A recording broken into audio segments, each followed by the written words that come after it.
Yeah, g'day everyone and welcome to the TryPod. We are live now on Instagram, Facebook, YouTube, and we already have some comments rolling in, which is awesome. We are here to preview everything round one besides the 0.5 games, which you saw on Sunday. My name is Dane. I'm from Clarkie's Rugby League column, and I'm joined every week by my co-host, Jacob Wynn from TryPod Punting. Mate, how are you going first of all? I'm a little bit flustered, but trust me, it's going to be a great show. I've got lots of key factors and insights and breakdowns to share for the 6 remaining games. First ever time in 9 years, in fact, that we have a TryPod round preview on a Tuesday. It had always been on Wednesdays, so we've partly moved it to today to accommodate other commitments that would have made it harder to produce on a Wednesday. But I also believe, as I talked about previously, it could be a real benefit to people that follow our tips. We're getting a crack at the market sooner. And then generally anyone that likes to tune into our show, you're getting it 24 hours earlier. Please let us know what you think. I can see feedback coming in. And among other things, yes, the thumbnail I was trying to upload on YouTube, I couldn't get there. Sorry. So had a few little gremlins, but it wouldn't be the TryPod without that. In saying all that, mate, I'm still kind of on a high off the Vegas games. Yeah, man, I mean, that's the beauty of live production as well, right? Like, we're never going to get everything perfect. We're just two battlers giving it our best shot. And, you know, when you're live, anything can happen. I think our best one last year was when I was waiting for you and you were waiting for me. And there was that awkward stare off for like 30 seconds to a minute. So, yeah, that's that. Give us a quick recap of Vegas, mate. We went 2 from 2 for everyone that's just tuning in now. How was that? Yep, best bet, first game of the season, Manly plus half a try. And while I was a little nervous when Souths came out strong to start the second half, Manly came home with a wet sail, won the game outright, 12-point winners, cover the half a try line, of course. And the Roosters did much the same in a tighter affair. But again, outright winners of their margin was 10 in the end, I think. So both underdogs saluted, but that was great for the best bets. It's not going to be that way, I should say, in terms of responsible advice, just because we called it the right way last week and it was fun to sit and watch that come about.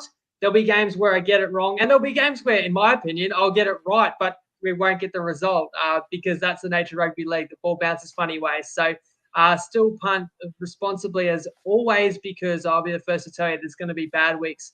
We just hope there'll be more good ones in general. But look, Vegas, huge success, and I think it's going to really become a day on the calendar where I think like footy fans and especially punters and passionate fans can make that pilgrimage to Vegas each year or plan to. It's like, where else would you rather go on a trip to catch some NRL action? So I think that's a roaring success.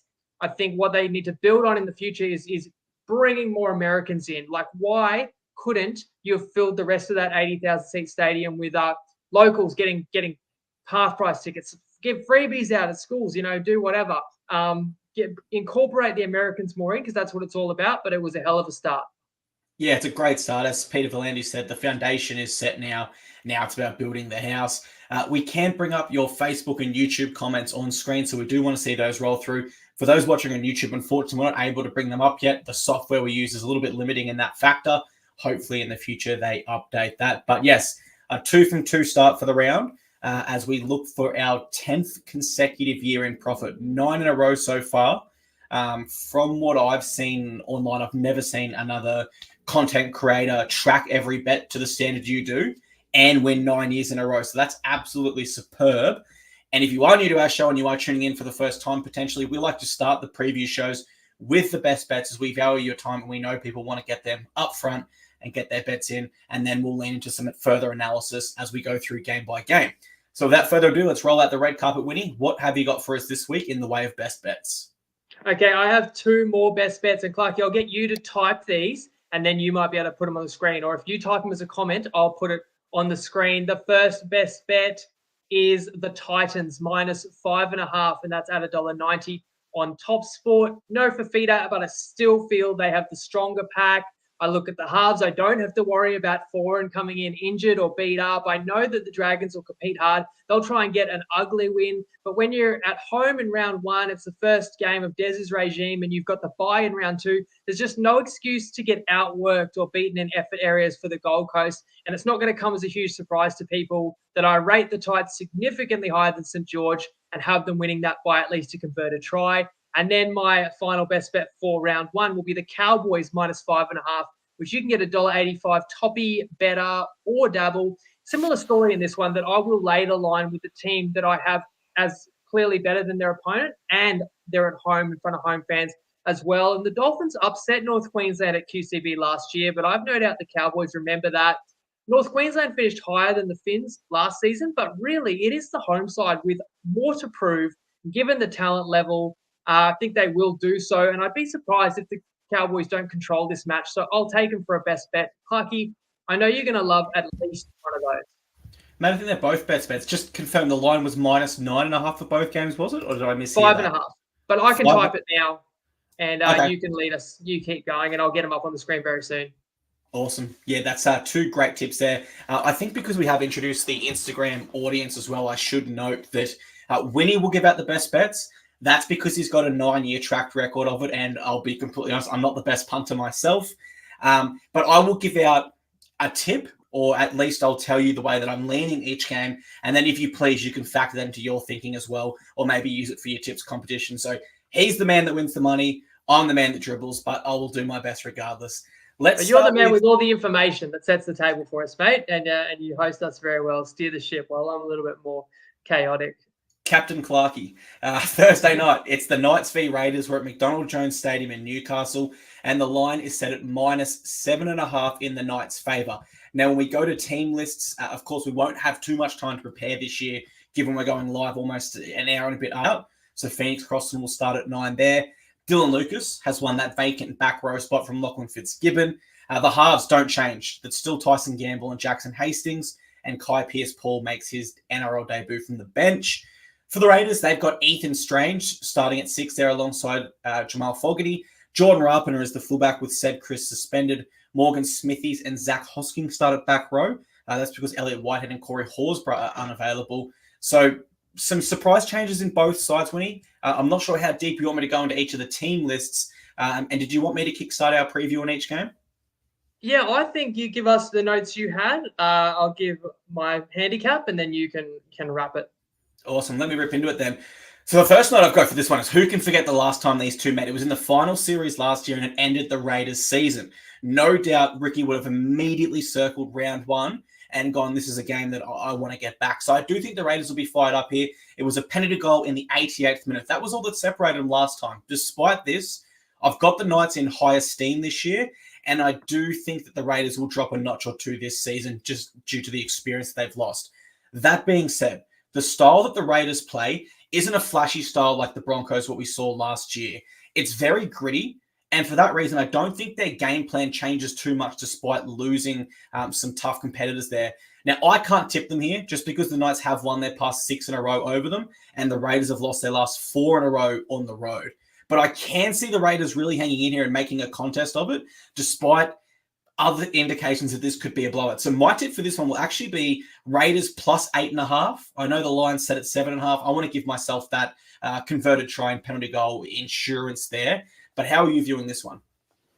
So just a general advice, if people want to buy the key point, right? So, you know, 8 being a key number that it could land on, that's fine because you don't pay too much for it. So if it's $1.90 for plus 7.5, you don't want to play 8.5 for $1.70. 20 cents is too much to pay, but 15 cents max. And certainly if you could just sacrifice 10 cents and get 8.5, I encourage buying that key number, especially if you think a game could be tight. I want to go back to our season preview because it links in with team lists. We said it a week ago. I would not be touching Rapana at top season try scorer at $2.10. I have still seen today Kotrich. Sorry, do we say Chotrich now? Sorry, I don't know. His name is Chotrich, but he said no one can say it right. So everyone just say Kotrick. I'm fine with that. Oh, okay, cool. Cocktrick, I'll call him then. And Savage are the 2 wingers, right? And I've still seen them both at 450. So I think you like either of them. That's a good season-long bet. I mean, I don't know how many tries the Raiders will score, but certainly I want to be on a winger for that market. You said it. It's a finals rematch, and it was bloody close last time around, and I believe the line was closer to 10 on that occasion. Strange stands out to me, you know, as one of the key decisions that we were waiting on by Sticky to partner Fogarty in the halves. Levi to start at 9 and Wolford not even in the 17. And that was a surprise to me. Starling on the bench there. Horsburgh is the glaring loss because the Raiders don't come in full strength. I don't know much of Smithy's game, but what I will say positively for the Raiders is you got Emre Gula, Mariota, I'll get there with some of these pronunciations and Pasami Solo. That's some serious punch you're packing on your bench there for the Raiders. And we know that's how they want to play. And they want to play through the front door. And I do feel like being a night game suits Canberra's playing style, but it comes back to the Knights. They're at home and they clearly are still the better team. They should be favoured by more than a converted try. I didn't expect Brayley back. Crossland was commendable last year as a converted 9. We know what the back line can do. They can bust this game open, probably be the difference. So, again, I'd tip the Knights. It felt too obvious to me to take them to cover in round 1 when I'm sure most people will be on them. If you had to pick, would you say Knights at a -7.5 line or Raiders with a plus? If you're going to press me, I will take the Knights, even though it does feel pretty chalky. Yeah, that's what I was thinking. It just seems to, like, I remember last time I came in here and said, look, there's no chance Raiders win. Just smash Knights at the line, 13 plus or whatever I said. And the Raiders shocked us there. And I'm just wondering how much Ricky Stewart, like, he seems like the sort of coach that could get his troops up for round 1 as if it's a grand final. And maybe I'm overthinking this too much, but I actually think I prefer Raiders plus in this one. But time will tell. And I tell you what, I think for this one, instead of going over the team list changes, let's do that from next round onward, just because there's so many changes to every team that would really drag this on. You happy with that? Exactly. There's no changes. Well, yeah, you don't need to talk about changes from 2023. Probably just anything that stands out. Absolutely. And then, as we come back next round, guys, we'll tell you the key changes. This round's more of an announcement, as we know. Let's move to Friday night. It's the Warriors v Sharks. We're at Go Media Stadium in New Zealand, and the line is set at -4.5 in the Warriors' favour. I think the Warriors will come into this one on high confidence. They trialled really well. They've got RTS back in their side now, but it's also how they beat the Sharks last year, right? This is a side that they beat on 2 occasions. One was in tough wet weather conditions, which was a massive comeback, and the other was a 36-point blowout at this very stadium. So I do think the Warriors can take a little bit of confidence from that, and typically the Sharks are very poor in round 1. 2021 is the only year in the past decade they've started their season with a win, whereas the Warriors have won their last 5 in a row. We know they're very tough for New Zealand, and I do think that now the Warriors understand that they're under pressure and they have expectation this year. I'm not sure it'll work in their favour over a full 27-round season, but certainly round 1 at home, when everyone's fresh, straight off the preseason, I think they can rise to the occasion with a full house and really perform here. So my tip here would be a Warriors win and Dallin Waitani-Zelezniak to score any time because he has 24 tries in his past 19 NRL games. You like my tips there? Are you going Warriors here or Sharkies? I already saw some comments that people will be very upset if I don't tip the Wars in this one and probably more often this year. Of course, I try and stay objective. You mentioned, where I want to start here. Oh, well, my first takeaway, because we partly do react to the team list, was, geez, you had a chance to get Rod straight back to the 1 jersey, but I think you're showing faith in Nickel Klukstad in some ways by saying that RTS is home this year, and Tuapiki is a live wire in his own right. And another standout to me was Jazz Tavanga, the junkyard dog. He can't squeeze into the 17. So it shows you the depth that the Warriors have. But again, you've got a size problem, I suppose. When your bench already has Lussick and Walker, you're going to need a couple of other bigger bodies alongside that. But nonetheless, it's a strong Warriors side. We were waiting to see if Hines would be cleared. Now, just because people are named on Tuesday, there is no certainty that that's how they line up, but it's a positive sign if you do like Cronulla. However, of course, they'll miss Hamlin Uele, who's not available for this one. And you mentioned that the Warriors got the Sharkies twice, and that might give the Warriors confidence, but I can just as easily play the other side of that Cronulla remembers getting upset in one of the upsets of the season at Shark Park by the Warriors. And there were several reasons for that. It was early in the year, so the Warriors were very much ambushing sides. You know, people didn't expect too much, and they came into that game 12, 13-point underdogs, and they found themselves down. You'll have to remind me, Clarky. I mean, was it like 18-0? Something like that. I mean, it was double-digit, but I feel like the lead may have even, been closer to 20, and the Warriors came back and won. Then they played again at Mount Smart, and as you said, the Warriors towed Cronulla up, and I was on the Sharks that day for a best bet. So I won't make that same mistake again. I think of the Warriors home crowd, probably the best in the NRL, so even bigger factor than the Knights, which is another strong home advantage. I don't know who's the better team out of these two. And I suspect if you're going to say season long, who finishes higher, I might have had Cronulla one spot higher than New Zealand. But regardless, if they're about even teams, then I give the edge and home advantage that Mount Smart brings to get the Warriors over the line. Had the line, the handicap that is, had that been 6 or in excess of 6, I might be playing the Sharks here. But at 4.5, it's a lean, while I think that the Warriors win a tight one. Yeah, it's that line is a tough one to go either way on. That's why I just said Warriors win outright. Sharkies will present a good challenge there, though. The next game, though, this one's going to be the blockbuster. This has game of the round written all over it. Friday night, prime time, it's Storm v Panthers. Sorry. We're at Amy Park in Melbourne, and the line is set at -2.5 in the Panthers' favour. This is two absolute heavyweights of the NRL going at it for me. Every year we bring this stat up. I feel silly for bringing it up, but we have to. The last time Storm lost in round 1 was 2001, and Craig Bellamy was not coaching at that stage. He has never lost in round 1 as a head coach. And the Panthers are typically very poor at Amy Park. They've only won 1 of their last 8 at this stadium, but they did win last year 34-16 at Marvel Stadium, which for me kind of shows that they've overcome that Melbourne curse, and this is a different Panthers side, as we know. It is almost impossible to tip against Melbourne in round 1, but I have to here for 2 key reasons. I think they look a little bit thin in that forward pack, especially with Nelson Asafa-Solomona unavailable.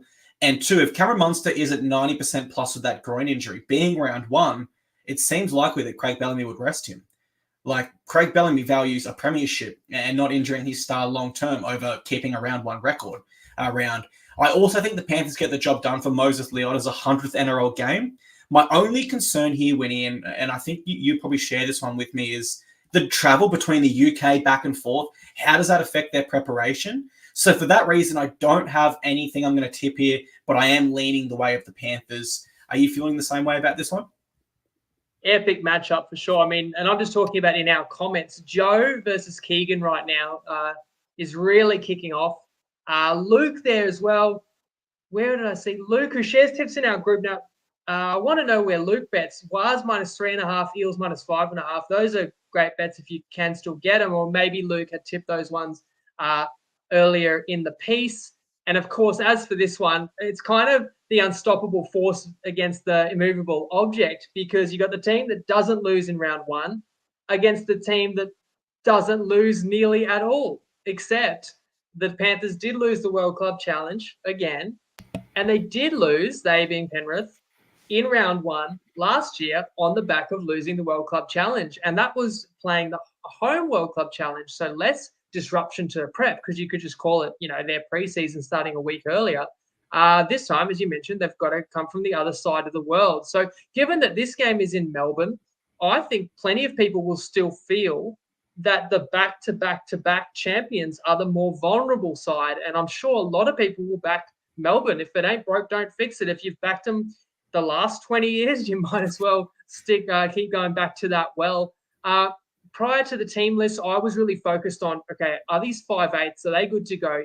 Munster and Luai, both under injury clouds, both named trends well, but it's not a certainty. Munster said he's going to give himself till tomorrow, right? And Luai had that off-season shoulder surgery, of course, didn't play the challenge. Last time these two met, Penrith steamrolled the Storm en route to grand final and en route to winning their 3rd straight comp, as we know. But prior to that as well, don't forget, the Panthers rolled Melbourne at Amy Park, and it's worth mentioning that was without Nathan Cleary too. So I will actually still tip Penrith, though there are plenty of reasons to like the Storm. For me, it's kind of on the footy field. The biggest advantage is the middles. Leota, Fisher-Harris, and Yeo against Kamikamica, King, and Liero. It's a big difference, especially without Big Nelson there. I couldn't quite get onto the Panthers for a best bet. This line has leaked out a little bit. I think it's because, and Tristan's going to chime in as well, but I think it's because there's more doubt about Cam Munster than anybody else. So the line might be preempting that. But, if it's a 1.5 line, I probably do play Penrith, full disclosure. 3.5, given the Storm's prowess in round 1 and being at home, and given, what is Penrith's preparation. I mean, they lost in round 1 last year. It didn't affect them winning the comp. So it isn't like do or die. And in some ways, it might mean more to the Storm because they got they got pumped the last couple of times they played Penrith. So again, argument for both sides, but we can still get you a tip in this game because Amanda Cool, who is fresh off picking Brooksy. Now, mind you, on our show, he picked Brooks' first try scorer, which didn't hit, but they also had him $7 anytime try scorer. Pretty juicy. Not a bad call, and I'd love to know who he's going this weekend. Hey everyone, it's Nicole from Wiki. Hope you guys enjoyed Vegas. Look, I'm going to go straight into it, guys. Nathan Cleary to score a try anytime is paying $4 on Top Sport. Absolutely love that. He's up against Cam Munster, who could potentially be out on the Storm left side, with Joe Chan, who's a rookie, next to him. So I love Cleary as a pick. He's also, including finals, I think he's scored in the last 4 or 5 games in a row. His career strike rate would have him just over $3 to score a try, about $3.35. So love that. Google Weekly Tree. Check out our Discord, data tools, and content. Good luck. Please punt responsibly. And if you followed our same gamers on the weekend, I'm sure you loved it. We got up with 2 10-1 same game multis. Loved Vegas games on Sunday. Good luck, guys. Enjoy. Good stuff from Nicole there as always. And yeah, I think he is right. I was thinking that as he was giving the Nathan Cleary tip. So he scored in the World Club Challenge. He scored in the grand final. I believe he scored in the last 2 finals before that as well. So he is on a bit of a hot run at the moment. I guess my final 2, I've got 1 point and 1 question for this game. My point that flows onto your point is, yeah, last time they had the World Club Challenge and round 1 both at Bluebet, their home stadium, and lost both. This year, they've got it in overseas in the UK and then Melbourne. So it's a lot more travel and disruption there. Question number 2, this line actually has already moved to -3.5 since we made that graphic, as you touched on. If Cameron Munster is ruled out, do you then jump on Penrith? And if you do, what minus amount are you looking for there on the line? Yeah, if he gets ruled out and you find out the second that happens, you hit Penrith, you don't ask any questions. But the market's sharper than ever and the bookies are more aware and attuned to this information. So the reality is within a minute or 2 of that news, this line is going to be 5.5 and probably juiced to the minus as well. Would I instantly play that? Not necessarily, because you still have the downside that like Luai could be out later in the week. But in any case, I lean Penrith. I lean them today with the possibility of Munster out, and I would definitely lean them if that's confirmed. Awesome. Yeah, I guess it just really matters what the line moves to in that case. And this game, we will have a same-game multi for, as we announced last week. Better are back on board, which means you can expect a Friday night same-game multi every single week, created custom by none other than Winnie, who had at least one winner, paying $7 every single month of the season in 2023. So it was a very, very profitable market for us. If you're looking for more punting-related previews, Better also brings you the Fox Sports Lab on their YouTube channel. If you want to check out Better and need an account, follow the link in the show description, then get in touch with Winnie. As an important reminder, what are you really gambling with? For free and confidential advice, call the number or visit the website in this show description. Looking forward to what you cook up there. I guess we can expect a lean to Penrith. And maybe even a Nathan Cleary try there if we're back in the cool. But let's move on to Saturday Arvo. It's the Eels v Doggies. We're at CommBank Stadium in Sydney, and the line is set at -6.5 in the Eels' favour. Eels v Bulldogs, great rivalry since the 1980s, really. I expect a real physical game here, actually, where I think the Eels are going to be desperate to write a new chapter based on their very poor 2023 by their standards, whereas I think the Doggies and all their new recruits will be desperate to not only impress their fan base, but their new coaching staff, teammates, etc. We expected a lot from the Doggies last year in round 1. A lot of people were tipping them, and then they got thumped by Manly by 25 points. The following week, they went to Melbourne and beat the Storm by 14. So it's tough to get a read on the Bulldogs, how they start a season this year. I will say Cameron Serrato is a fantastic defensive coach. We know that from his time at Penrith, but their attack does remain a worry. They do have some better recruits now, which could spark some attack, but their spine is still building together of Marnie, Burton, Hutchinson, and Taff. There's half their spine's new, and we knew Marnie and Burton couldn't quite get them over the line for too many points together last year. So how that spine integrates together, I don't think it immediately transfers into points for the Doggies. I think it will long term. And I do think they've got solid defense, as I touched on earlier. So for this one, I think the Eels win. How much is my question? Their backline also seems a little bit short of X Factor and spark. You know, you got someone like Morgan Harper, who was relatively unwanted by other clubs at centre, and we know Mike Acevo is suspended on that wing. Therefore, my tip in this one, I'm going to play the unders in this game. Most places have that around 38.5 points. What are your thoughts on that one? Do you see this one being a bit of a low-scoring contest, or you haven't thought about that too much? It's very hard to predict in round one. There's an argument that, the attacks aren't crisp yet, but I always feel like in the last 10 minutes of each half, in round one, particularly in the early rounds, the match fitness just isn't there. There's no substitute for true match fitness. So I feel like you're always vulnerable to kind of those softer tries, those late breakaway tries that can hurt you. But it depends. Yeah, again, depending on the matchup. I mean, I'll talk about Para, why I would pick them to win. They've got quite a lot of continuity in that spine. You still feel like they probably would execute. But on the other hand, the Bulldogs have got a lot of changes, which probably helps your under. I'll be honest, we've only got so much time to talk about the game. So my, pure focus, it just tends to be on the sides. I've kind of stayed away from totals because there's only so much you want to be able to cover. And I want to be able to do what I do as well as possible. Now, we find out with the lineups that Crichton is the highest paid centre in the game. I did say in the season preview, I think Critter should be your fullback. That's where you want to unleash him. But if Taff has impressed him enough, given him enough confidence that he's going to get that nod, it is not like Crichton can't impact a game from centre. So the fact that you also are giving Crichton the honour of leading the doggies out at CommBank, it should be a positive overall for the Dogs that they feel like they've upgraded 2 positions from last year. It's a tough game for me because I think both these clubs will have a good campaign. And I also have no doubt they're both determined to start strong. We know that the horror start for the Eels last year and Canterbury struggled a lot last season. It does make more sense to me that Para can find their feet quickly. It's talking about that minimal change in the squad. Whereas for Canterbury, it's like new halves combo, new fullback, new captain, new lock. You can certainly see people saying that after the game. It'll take time with the Bulldogs. So if you can predict what people will say after the game, you might want to have a bet on that before the game. So I did really lean to Para. It's funny because I picked both the underdogs in Vegas, and this weekend I seem to be leaning to a lot more of these favourites. So I gave the Eels strong consideration for a best bet. I get that little bit more nervous when that line is beyond the key 6 points. And what I have to take into account in round one is that to a degree, you expect the unexpected. We don't know. And the thing that we don't really know is which clubs are fitter. You don't know for sure who's had the harder preseason, and it could just as easily be the Bulldogs.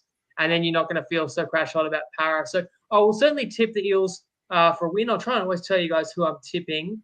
And certainly if I don't have a best bet, then it's fair. You can assume I'm taking the favourite at the line, because if I thought the underdog was going to win, they would have been my best bet. So I tipped the Eels, but with no bet here. Yeah, it's a tough one, this one. And you actually have made me kind of backtrack a little bit on my unders call.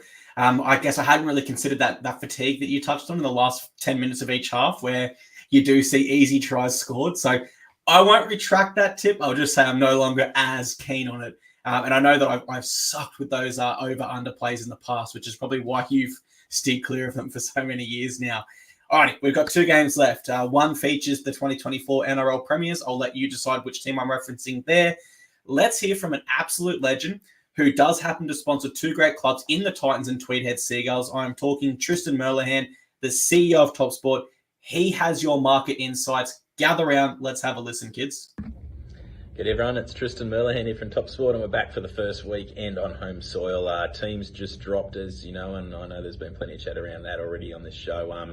Obviously the ones we were looking out for were those rumours around Cam Munster and just making sure Jerome Luai came back in for that Panthers Storm game. They've both been named, which I think you probably expect it to be the case. There are backs on that extended bench though, so probably still one just to monitor. No Brayley for the Knights, and also away from that, I think it was probably pretty much as expected who we thought would be out and who we thought would come in. So nothing that's really changed the markets dramatically after those teams had dropped. Just looking at the movements since we opened the market, the Warriors have gone 3.5 out to 5.5. Panthers game's gone in and out. It was 3.5. It shortened into, I think, 1.5 after the World Club Challenge, but then just on the back of these rumours surrounding Munster and also Nelson out as well, it has seen them move out to 3.5 again. So we'll see if that moves back a little bit now.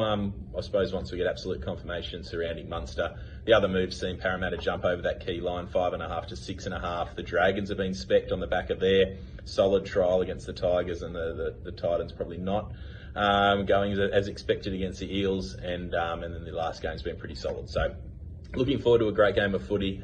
Can't wait for the action back here on home soil.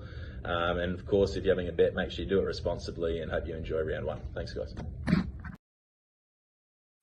Lovely. Thank you very much to Tristan there for that clip and his support of the show. We will have a mixed matchup for you shortly. Saturday and I'll night. just follow on from Tristan because we didn't hear from him on the recap, but he did tell me the bookies lost, or TopSport lost on the first game. There were more punters on Manly. However, they made it up on the second game. There were more people liking Brisbane and people loading the overs after seeing 11 tries in the first game, the total still being under 4. And I was saying the same thing. In fact, I actually played an overs multi. So I didn't load up on the overs. I had it locked in at a good price. It didn't play out that way. So I was wrong in that advice that, let's go for more of the same first game to the second. It didn't work out, and that was handy for Toppy. And since Tristan gives us market insights and talks about market moves, I'm just curious. Let us know, have any of the three best bets, have they moved the market at all? We're kind of used to having a little bit of an impact, but I feel like these days the lines are firmer than ever. Just let us know in the comments, are those lines, are they all still 5.5, $1.90 or $1.85 in the Cowboys case? Mate, only rugby league could go overseas to Las Vegas, where everyone is hammered the unders because we're playing on a smaller field, produce 11 tries, and then have grand finals from last year lose in a unders game. It's just, rugby league is so unpredictable, and that's why we all love it. Saturday night, Titans v Dragons, Cbus Super Stadium, Gold Coast. The line is set at minus 5.5 to the Titans.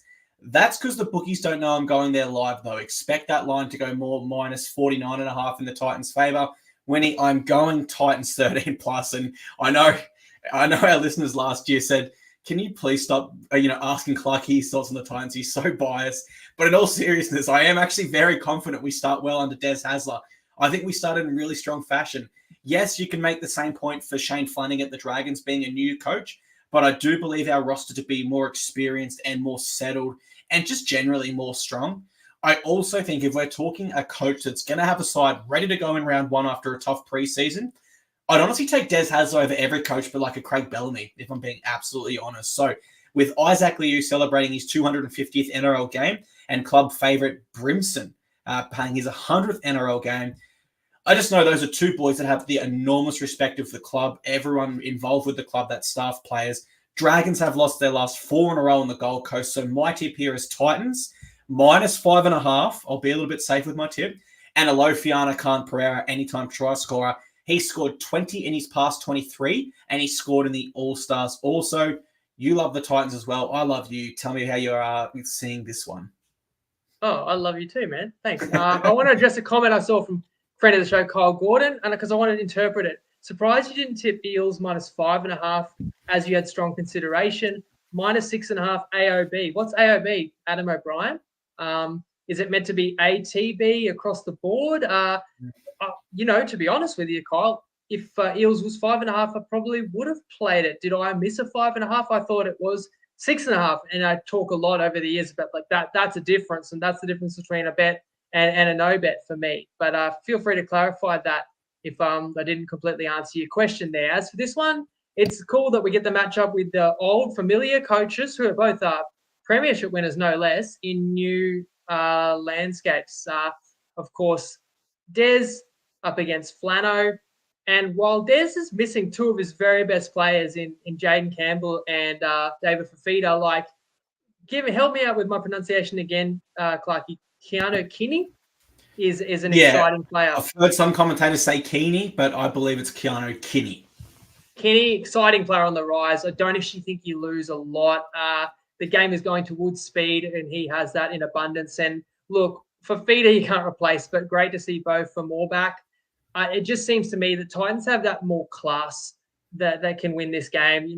I'm expecting big things from Brimo in the centres there. The front row are rep players.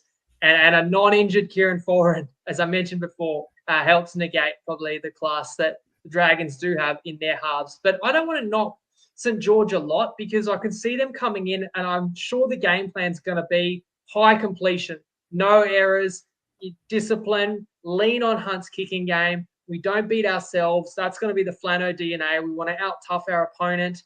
But I just think if you look at it more broadly, like the Dragons know this will take time. Every club can come in and say our goal is finals, sure. But like the Dragons don't believe they're a club that can be winning finals games. It's going to take a fair while. Whereas I just feel, and maybe I'm drinking the Kool-Aid, I know people will say that, but the Titans look around their locker room and don't see why they shouldn't be playing finals this year with the talent they've got and still to come in. And the factor as well that having the bye in round 2 does you no favours long term, but you've got to use it to your advantage early. And when you know you're off in round 2, you've got to win at home as a strong favourite against, like, you know, one of your perceived easiest opponents of the year. You've got to do it. And not to mention the Dragons nearly beat the Titans at home last year. That was a memorable finish there. And the Dragons did smash the Titans early in the year last year too. So I just think the Gold Coast has to pour it all out and really treat it as a must-win. You know, excite the fans that so that they keep coming back this year. And I do believe the Titans will be too strong for St. George. Yeah, we went 1-1 against the Dragons last year. They had the bye in round 1, so they were just a little bit too fresh for us in round 2. No, they smashed us there at their home ground, and then we got them. Toby Sexton's last ever touch in a Titans jersey was him scoring to win us a game, so that's a nice moment for him. But you can already see the comments. There's some controversy here. Some people love the tip, and some people say we are dribbling. And you know, but notice fine. The comment I've got on the screen as we go into the final game of the round. Up to 6.5 now. And what were they at originally there? 5.5 best bet, you know, half an hour when I said it. Yeah. Half an hour ago when I said it, yeah. Thank you very much, Shane, for that, because I'm about to read out the information for this game. Sunday Arvo, we've got Dolphins v Cowboys at Suncorp. The line is set at -6.5 in this one. Suncorp Stadium, this will be a big game, a great Sunday afternoon. So I'm really torn on this one, Winnie. I made a bold call early this year that I think the Dolphins will beat all their Queensland rivals at least once. They play them all twice, so they've got a good opportunity to do that. The next time these two sides meet is in round 9 in Townsville. So if I'm going to go with my bold call, I've got to tip the Dolphins here, right? Because they're going to be a better chance in round 1 at home than they will likely be in round 9 at Townsville. Now, we don't know injuries, suspensions, etc. or form, but I'm going to have to stick with my call. They were brilliant last year in round 1 at Suncorp. Both sides are missing a great middle forward due to ACLs, unfortunately. I'm talking Tom Gilbert and Cohen Hess there. But if I'm absolutely honest, I think that hurts the Dolphins more than it hurts the Cowboys. You know, someone like Thomas McKaylee scored 2 tries in the trial, and even with Cohen Hess out, he's still not in this Cowboys 17. So I honestly don't feel too strongly to even lean towards the Dolphins here, let alone tip them. But I've got to go on based on my bold prediction in the preseason. So it is... it's fins up, baby, in this one. And I know you'll like to hear that because you are a Dolphins fan. But from an analysis perspective, who do you prefer here? Yeah, it pains me to say that I'm on North Queensland in this one. And I was proven wrong by my own side on more than one occasion last year, including round 1. Didn't see that win coming. However, I just think North Queensland does have too much class. And I hope I didn't confuse anyone at the top, but talking about the fact that the Dolphins upset the Cowboys at QCB last year. What I meant by that is that the Cowboys may feel they owe them one to beat the Dolphins at home. I know that the Cowboys did get them back later in the year, but still, I just think there is a real desire to prove themselves to be more similar to the side we saw in 2022 because the squad is really not much weaker. And if anything, some players should have gotten better since then. So I think the Cowboys have a lot more to prove. Whereas you go back to the Gilbert injury is just massive. And when you look at big game players and key position players, I mean, I can look, if we include the lock position as part of the spine, then I can look at the Cowboys spine and say Drinkwater, Dearden, Robson, Cotter is 4 Origin caliber players, with the only one that hasn't played Origin yet being Drinkwater, who I think is knocking on the door. And if you did the same for the Dolphins, you'd argue Hammer and JMK. But that's a difference of kind of 4-2, not to mention some of the stars in the back row for the Cowboys as well. It's really hard for me to see how the Finns would win this one. So under a converted try, I was happy to go North Queensland's way. And I'm not sure if you had anything else on this game. Otherwise, if we're wondering where's the mixed matchup, well, I've tied that one into the 2 best bets. Have you got anything, or shall I share that?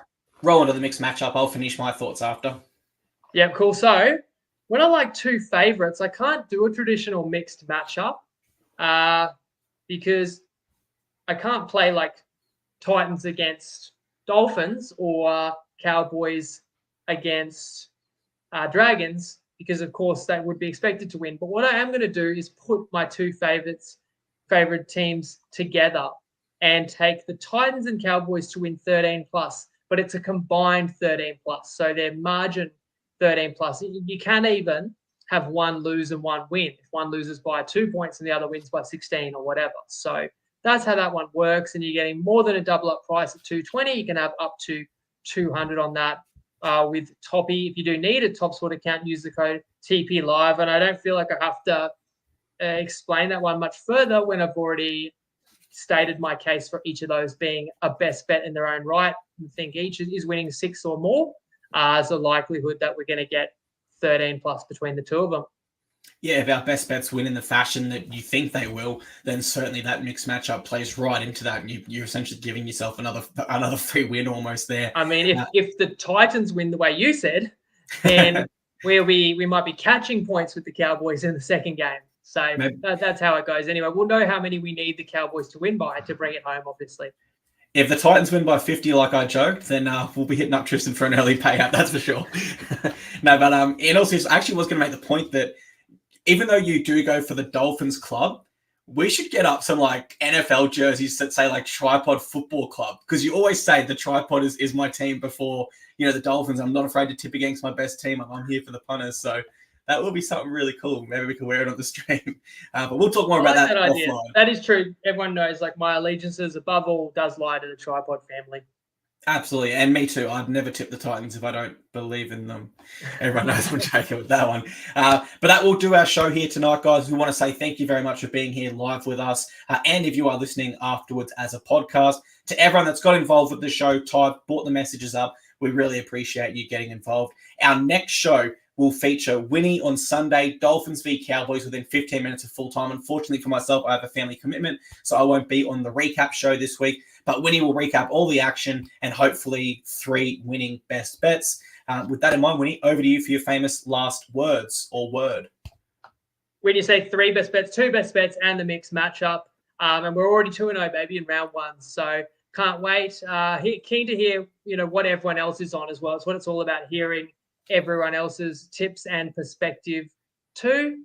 And we can't wait to get through 6 more games of footy. Loved Sunday, and now we're in the thick of it. And this is our routine from now on. And I'm again sorry we started a little late off the blocks, but we do intend to be 5:30 New South Wales time, daylight savings time, every single Tuesday, which is 90 minutes after team list drop. Give the markets a chance to settle out and then have a crack. And as you've heard as we've seen in the comments tonight, we're already ahead of the market in a couple of games before the show is even over. Thanks again to you, Clarky, as well, mate. Enjoy your week, everybody. And